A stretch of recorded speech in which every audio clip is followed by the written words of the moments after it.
Aurobindo pharma Polepally ఎస్ఎస్ఎడ్లో ఉన్నది. అక్కడ వాళ్ళు పొల్యూటెడ్ నీళ్ళు వదులుతున్నారు. ఆ నీళ్లు వదలొద్దు, వదిలితే ఫ్యాక్టరీని కాలబెడతా అని చెప్పి కూడా ఒక స్టేట్మెంట్ ఇవ్వడం జరిగింది. దాని తర్వాత అసెంబ్లీలో కూడా మాట్లాడినాను, పొల్యూషన్ బోర్డు యాక్షన్ తీసుకోవాలని. కానీ ఇప్పటివరకు ఏం యాక్షన్ తీసుకోలేదు.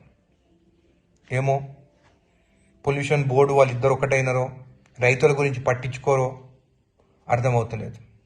ఒక ఎమ్మెల్యేగా నా నియోజకవర్గంలో రైతులకి అన్యాయం జరిగితే ఊరుకునేది లేదని చెప్పి కూడా నేను ఎన్నోసార్లు చెప్పినాను.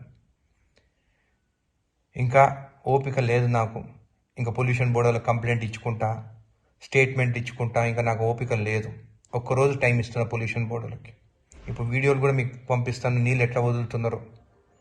యాక్షన్ తీసుకోకుంటే సండే నాడు 11ంటికి నేనే అరబిందో ఫ్యాక్టరీ ముందుకు పోయి ఇంకా ఫ్యాక్టరీని కాలబెడతాను.